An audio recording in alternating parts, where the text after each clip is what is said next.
I tried to ask as many questions before I drove it, just in case if something had to come up, I knew what to do.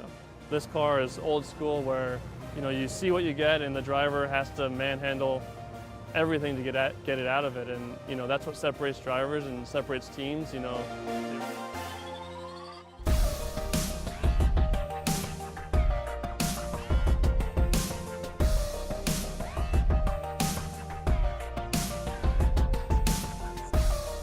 I mean, as soon as I left the pits, I went to turn, and I had and the two other Cadillacs next to me, and I turned, like I would in my Cadillac, and you turn that much, and it turns.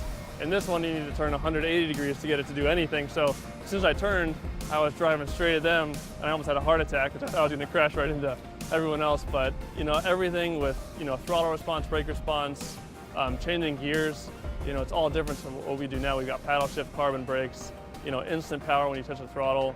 With the carburetors, if you go too quickly to throttle, you kill all the power and you lose your momentum. So you got to be really gentle adding throttle. And then when you hit the brakes, you're trying to stop a 3,700-pound car with drum brakes.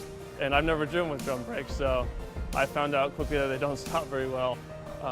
So I think, my expectations were exceeded from how, raw it was and how difficult it must have been back in the day. The banking was interesting. As soon as I got up there, I've never gone up there sort of at a lower speed. It felt like I was just gonna literally fall off the banking.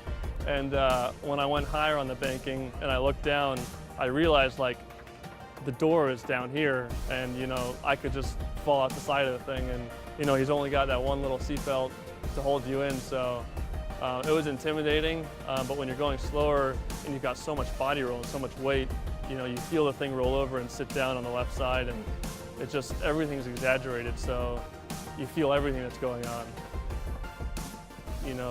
That history of the brand is amazing, and it's cool to, be driving this and then seeing my current car next to it and, drawing, similarities and differences, obviously, and, it impressed me. Was the biggest thing. It impressed me to think of what the guys were doing back then.